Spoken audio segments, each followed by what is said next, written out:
Team of the season is round the corner, and dribbling on FIFA 23 is something that you can still take to your next level to reach those higher ranks in FUT Champs and get those better team of the season rewards. We're going to show you some tips and tools that you can use in your dribbling to beat your opponent, to glitch past them and find your way into the back of the net. So in our first example, you can see the ball is being moved across the pitch just after a set piece. Tolisso picks that ball up. We can see Mbappe has some space inside the 18-yard box, but it's all about how do we get the ball to him, or do we even get the ball to him? The opponent understands that that's probably an area that I'm going to want to look for. And what we're going to use now is one of the specials that I love to use on FIFA. It's where you go one way to the other and then back the same way that you're facing. So you just end up going the same way, but that little shimmy of body movement makes the opponent think you're not going there. So Tolisso, you can see when I pick this ball up, we are going to look to move up towards the top of our screen, and then we're going to use one little shimmy to come back down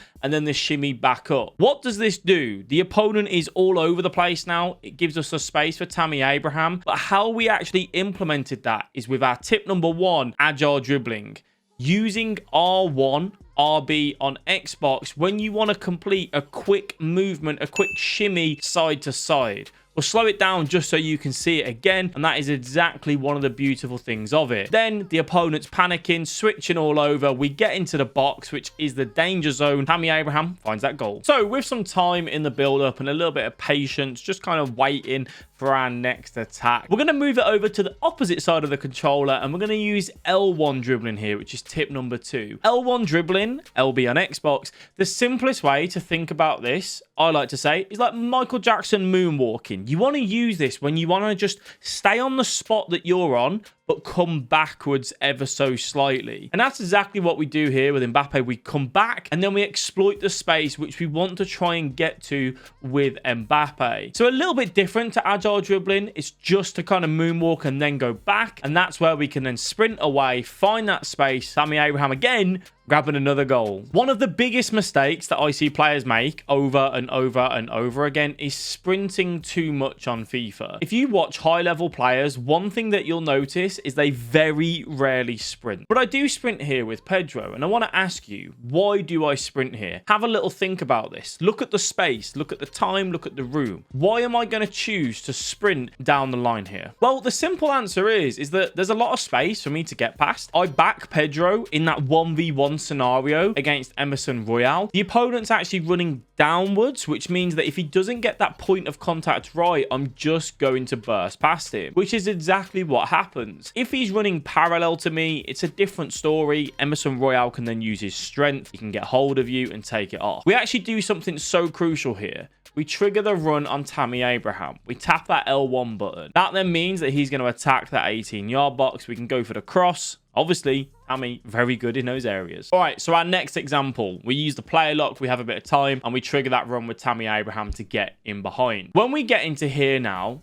I want you to try and have a little look. Do you notice anything in particular about what is going on here? Although this is a 1v1, dribbling plays a massive part in this because so many people get this wrong. What are we noticing? Just have a little look. Is there anything particular that you see that could be a threat? Well, there's a few things. Number 1, we stop sprinting. Why do we stop sprinting? Well, we've now got time to assess our options. The defender's not going to catch up with us here. We're fine to let go of that sprint button. When we shoot on FIFA, we very rarely want to be holding sprint. In fact, probably never. There is going to be one example where I hold sprint, and that's just where there's time and a place. But as a whole, you're not going to be holding sprint. So that's a big thing to take note of. Number 2, the goalkeeper. The goalkeeper is rushing out here. We have to pay attention to that. And although, yes, this is composure and finishing, dribbling plays a part. Because if the goalkeeper rushes out, we might have to try and take it past the goalkeeper with a ball roll, with a skill move, whatever. But here we've got some time. We can assess that. And we also know, point number 3, the defenders are so far away, we really do have the chance to just take a shot here at goal. And you need to identify that as you get in for these one-on-one scenarios. That then means Tammy Abraham can just finesse it past and again, grab a goal. Ball comes out on this left-hand side of the screen. Good dribbling from Pedro to break away. Mbappe receives the ball. What would you do here in this scenario? We have options, right? We can notice that the opponent's icon, the person he's controlling, is the centre back. We now need to be mindful of that. We could turn and maybe try and step over and face him up and dribble past him that way. There's a lot of space in behind, but that's a gamble, right? That's something that we could do, but it's not almost guaranteed that we're going to beat him here. It's also got the fullback to take into account.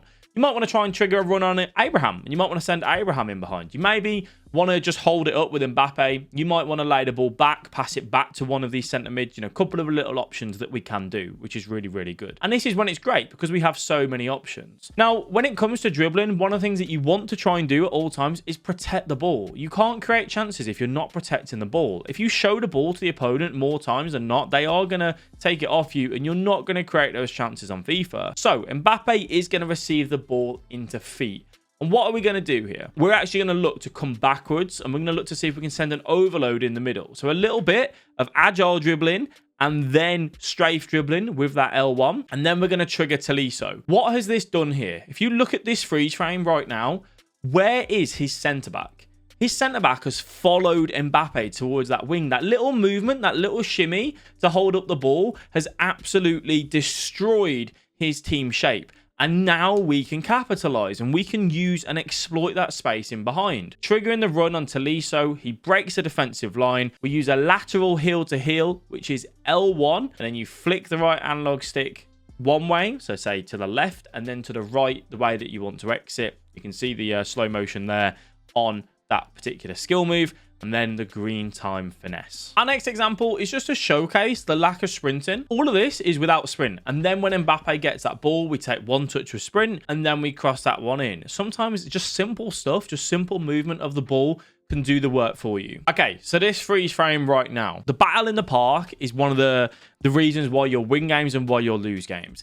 If you can't beat their midfield line, you're never going to get the ball into your strikers. You can get the ball into strikers from going through the middle, from going through the wing. There's plenty of different ways, avenues to get there. But when you have the ball in the middle, it's about how do you take it past those midfielders? How do you get the ball into the strikers? We can see that his Manassa is wanting to cover the two men here. You can't see it too well because my camera's in the way, but you get the point. There's two strikers here, Abraham and Mbappe. How do I get the ball into them? Well, I'm facing downwards at the minute with my Ozil. Again, using that agile dribbling for that quick turn to go and face that other way, that R1 button. We are then going to input our left stick upwards, and we're going to have that change of direction quick, really difficult to read for the opponent. And it then opens up that passing lane, that space in behind for Abraham. And again, another goal. That is the one where I was holding sprint because I had to take the touch with sprint and then just get that shot off. So Iwobi gets some space out on the wing. We sprint down towards the byline and then we hold the ball up. We use the fake shot stop just to assess our options. And you can see the opponent's covering off a lot of that there. So a little shimmy and then we find Ozil. The heel to heel to drive into the space. That's where you flick the right analog stick the way you're facing once and then the opposite way once. Really effective in certain areas inside the box. And then we managed to use that agile dribbling again, R1. You can see it all the time. And then the McGeady spin with Iwobi, exploiting the space. An absolutely fantastic goal. What we use there really for our dribbling, the reason why that worked is because we had the runners at the top of the screen. Abraham, he then goes offside. We have nothing else really on. The opponent's going to be moving upwards. We just have to try and take a gamble there, and that works to a treat. Once you get the ball into your strikers up against those centre-backs, you normally have one big option, and that's a step over. But you can also do simple things like a fake shot. Square and then X on PlayStation, or X and A on Xbox, or if you're the other way around, circle and X and then B and A. Depends on how you do your fake shot. It doesn't matter either way. But square and X here is what we do. And we're looking to just drive past the opponent. We're going to use that fake shot to get into that space in behind. Dribbling, as much as R1 dribbling, agile dribbling, strafe dribbling with L1 is good and, you know, works really well. And R1 dribbling being, you know, the forefront of dribbling, I'd say. We have to have these sort of skill moves. It is dribbling at the end of the day to take our men on. You can't just dribble past your opponents all the time. You do have to have step overs, fake shots, elasticos, la croquetas, you know, whatever it is that we're going to be using. And then we can do that. And Abraham, simple as you like, does that, drives that space, and step overs, again, a super effective way to beat the opponent and get past him. You get that little speed boost from it. There with Abraham, you can see that, again, drawing in that opponent and that little bit of agile dribbling. Just watch this as we slow this down. We're facing downwards. We now want to go up and away from where the defenders are. Look at the space up in the top compared to the bottom. So that little bit of agile dribbling with R1 to get that quick turn the other way, and then defender bites in, opens up that space and finds that avenue. If you do want to catch our latest tactics video, you can click this video here that will take you over directly to it.